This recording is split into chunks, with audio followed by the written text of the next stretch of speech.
நீங்கள் பார்த்து கொண்டிருப்பது உங்கள் சமூக நீதி குரல் தொலைக்காட்சி. உங்கள் சமூக நீதி குரல் தொலைக்காட்சி ஒடுக்கப்பட்ட மக்களுக்காக ஒலிக்கப்படும் உரிமை குரல் சமூக நீதி குரல் தொலைக்காட்சி.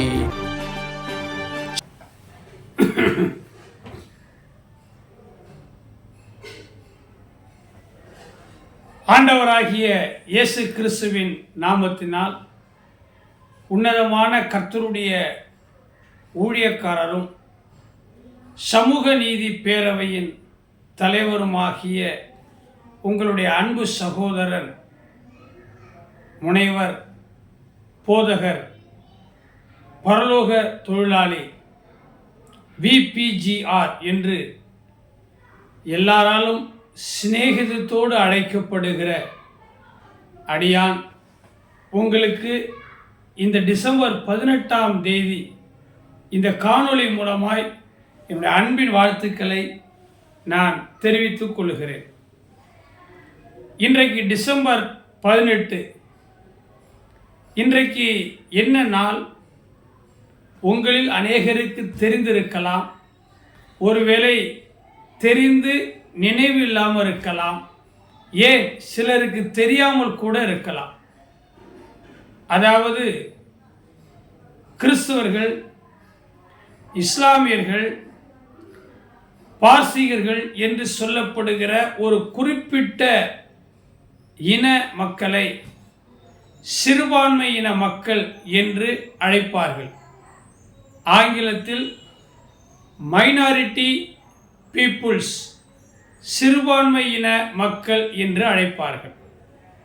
இந்த சிறுபான்மை இனம் என்று எதன் அடிப்படையிலே கிறிஸ்துவர்களாகிய இஸ்லாமியர்களாகிய சிலரை இந்த தேசத்தில் உள்ளவர்கள் அல்லது அரசு குறிப்பிடுகிறது என்று சொன்னால், எண்ணிக்கையில் குறைவாக இருக்கக்கூடிய நபர்கள் அல்லது பொருட்கள் அல்லது எதுவெல்லாமோ அது எல்லாம் சிறுபான்மை என்று சொல்லப்படுகிறது.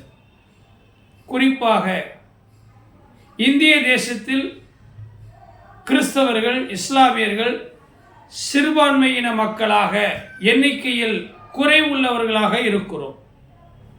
பாகிஸ்தானில் இஸ்லாமியர்கள் அதிகமாக இருக்கிறார்கள், அவர்கள் பெரும்பான்மையான மக்கள் என்று அழைக்கப்படுகிறார்கள். உலக நாடுகளில் பெரும்பாலும்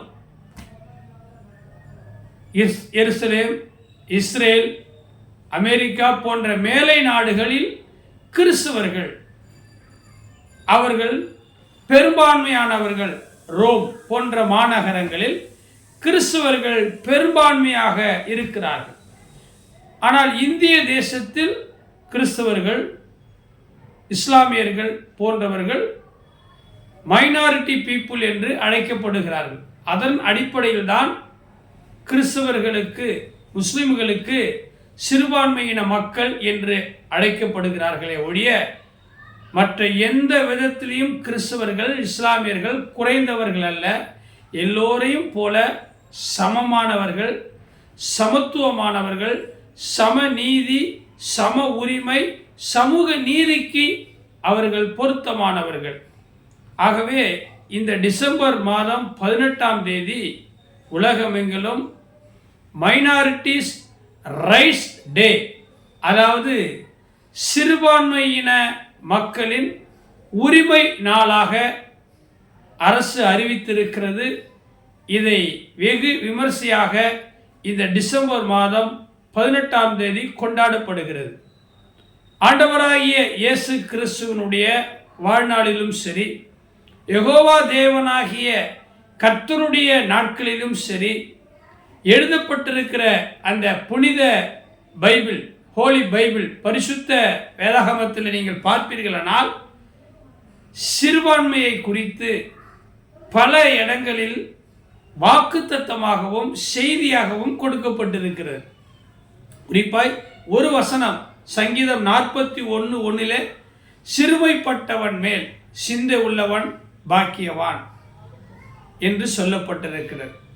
சிறுபான்மை மக்களுக்கு, சிறுமைப்படுத்தப்பட்ட மக்களுக்கு தேவன் அடைக்கலமாக உதவியாக இருக்கிறார் என்று சொல்லப்படுது. சிறுமைப்படுத்தப்படுதல் என்பது வேற, சிறுபான்மை என்பது வேற. சிறுமைப்படுத்தப்படுதல் என்றால் ஒரு மனிதனை உடல் ரீதியாக, மன ரீதியாக, வாழ்வியல் ரீதியாக அவனை நசுக்குவது, அவனை ஒடுக்குவது, அவனை அடக்கி ஆள்வது, அவனை அடிமைத்தனத்துக்குட்படுத்துவது சிறுமைப்படுத்துதல். ஆனால் கிறிஸ்தவர்களை, இஸ்லாமியர்களை சிறுமைப்படுத்த முடியாது. பெரும்பான்மையான மக்கள், குறிப்பாய் இந்துக்கள் அல்லது மற்றவர்கள், சிறுபான்மை மக்களை ஒருபொழுதும் சிறுமைப்படுத்த நடத்துவதில்லை. சிறுமைப்படுத்துவதற்கு, அடக்கி ஆளுவதற்கு எண்ணுவதில்லை. ஒரு சில மக்கள், வன்மம் கொண்டவர்கள், மதவாதத்துக்குள் தங்களை நுழைத்து கொண்டு தங்களை பிரகடனப்படுத்திக் கொள்ள வேண்டும் என்கிறவர்கள் வேண்டுமானால் சிறுபான்மை மக்களை அச்சுறுத்தலாம், சிறுமைப்படுத்த நினைக்கலாம். ஆனால் கிறிஸ்தவர்களாகிய நாம் சிறுபான்மையின மக்களாக இந்திய தேசத்தில், அது குறைந்த எண்ணிக்கை உடையவர்களாக இருந்து மைனாரிட்டி என்று பெயர் எடுத்திருக்கிறோம். தமிழகத்திலே கூட, இந்தியாவிலே கூட சிறுபான்மை நல அமைச்சகம் இருக்கிறது, சிறுபான்மை ஆணையம் இருக்கிறது. தமிழகத்திலும் சிறுபான்மை ஆணையம் இருக்கிறது, சிறுபான்மை ஆணைய தலைவர் இருக்கிறார், சிறுபான்மை அமைச்சகம், அதற்கான தலைவர்கள், உறுப்பினர்கள் இருக்கிறார்.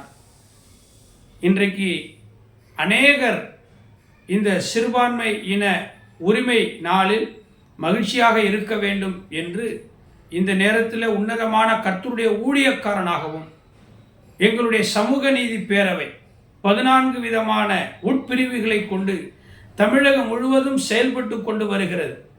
அதில் நிறைய அணிகள், அமைப்புகள் இருக்கிறது. வழக்கறிஞர் அணி, தகவல் தொழில்நுட்ப அணி, மாணவர் அணி, மகளிர் அணி, விவசாய அணி, திருநங்கைகள் மேம்பாட்டு அணி, இப்படி பத்திரிகை, ஊடகம், வழக்கறிஞர்கள் அணி என்று இடம்பெற்றிருக்கிறது. அதற்கெல்லாம் தலைவர்கள், செயலாளர்கள், பொறுப்பாளர்கள் தமிழகம் முழுவதும் இருந்து செயல்பட்டு வருகிறார்கள். அதுபோல சமூக நீதி பேரவையில் சிறுபான்மை நலப்பிரிவு என்கிற ஒரு அமைப்பும் ஒரு பிரிவும் இருக்கிறது.